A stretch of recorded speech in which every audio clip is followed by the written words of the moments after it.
lagu populer itu seperti ruang perjodohan antara pencipta lagu dan penyanyi, karena biasanya di sana ada senggama musikal yang gue bilang. Coba ada satu yang menarik buat gue sebetulnya gitu.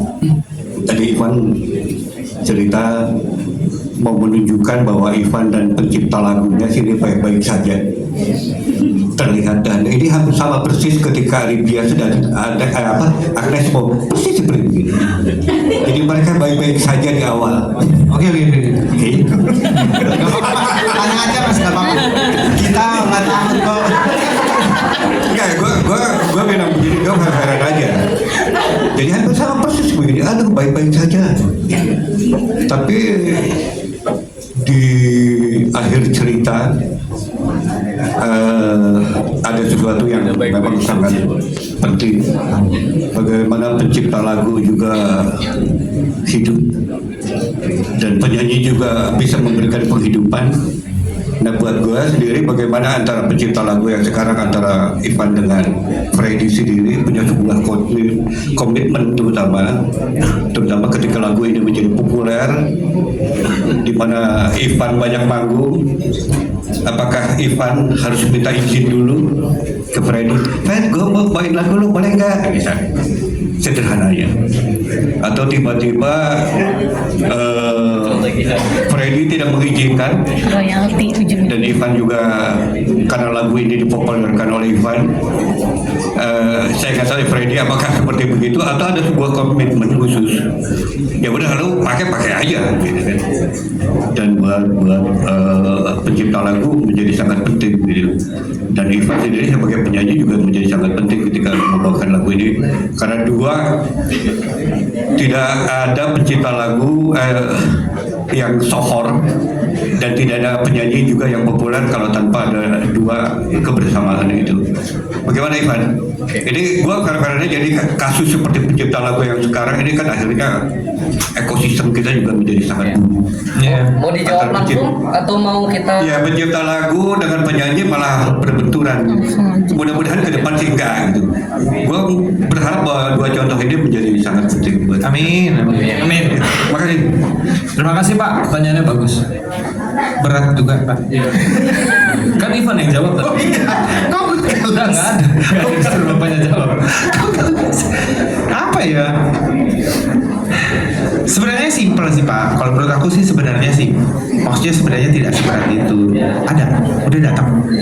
Oh, terima kasih kepada Bapak Menteri Perlindungan dan Pekerja Migran Indonesia yang sudah datang. Anda terima kasih banyak Anda. Lanjut saya di sini. Aduh, alhamdulillah launching hari ini dihadiri sama Pak Menteri. Ya, jadi menjawab pertanyaan tadi sebenarnya kalau menurut aku simpel. Sebenarnya komunikasi. Yang satu itu masalah undang-undang, yang satu itu masalah etika. Itu. Ya, sebenarnya semua itu bisa diselesaikan as long as komunikasinya berjalan dengan baik. Sebenarnya itu. Apakah aku mau bisa bilang undang-undang pelaksanaan terhadap undang-undang royalti di Indonesia ini sudah berjalan dengan baik? Harusnya bisa lebih baik kalau menurutku. Harusnya bisa lebih baik. Toh aku sebagai pencipta lagu juga pernah merasa gitu ditransfer 125.000 dalam setahun itu pernah juga. Nah, lu pernah nggak? Lebih. Berarti lagu lu lebih laku. Kok jadi gue yang oke. Ya, cuma pada intinya ya itu harusnya bisa lebih baik lagi. Nah, permasalahan ini menurut gue itu harusnya diselesaikan dengan komunikasi antara pencipta dan penyanyi. Karena betul yang Bapak bilang, lagu bagus itu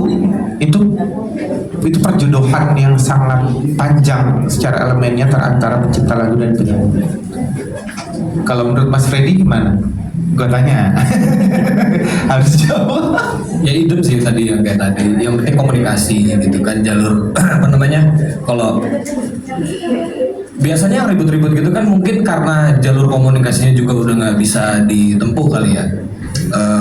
Nah semoga dari sini entah itu masih kita kerjasama lagi atau enggak, atau lagunya naik atau enggak, ya komunikasinya tetap bagus gitu. saya juga sadar diri sekali, maksudnya nggak mau jumawa juga bahwasannya itu tadi kayak Bapak bilang tadi bahwasannya lagu itu juga jodoh-jodohan dengan penyanyinya gitu kan. Jadi kalaupun kita ngerasa oh karena lagu ini nih, karena lagu gua nih dia naik, presentasinya juga enggak ya pasti 50-50 dong. Belum lagi ada yang lain loh, label, promosi segala macam, itu banyak itu faktornya. Teman-teman media ini juga berpengaruh buat naikin itu lagu. Jadi sebenarnya saya juga harus rendah hati di depan semua yang ada di sini gitu, penyanyinya ininya juga. Pada saat misalnya ada masalah, kalau bisa jangan sampai ribut-ribut yang ujung-ujungnya saling tuntut menuntut seperti itu. Banyak habis diminta nih lagu ke Mas. Pasti memang ini promosi sih sebenarnya sekali. Nggak, tapi itu Kalau aku ada lebih cipta lagu yang gak ribet gitu kira-kira ya. ribut. Oh, ribut. Pas rekamannya tapi. Oh ya, nggak suka ribut gitu. Kalau bisa, apalagi kan kita sebenarnya undang-undangnya juga lagi dibenahin, di apa namanya, lebih di ekosistemnya juga. Memang agak menyayangkan sih ada terjadi ribut-ribut gitu, tapi ya lain di sana lain di sini lah gitu. Kalau untuk mencapai suatu kesepakatan memang harus dipakai cara ribut, pakai jalur hukum ya monggo juga gitu kan. Kalau kita masih bisa ngobrol ya ngobrol aja lah gitu. Capek bayar pengacara lagi kan, yang untuk pengacara loh belum tentu kita maaf nih jadi lebar. Ya udah gitu aja deh Pak, maksudnya aku jadi curhat gitu Pak. Makasih Pak pertanyaannya.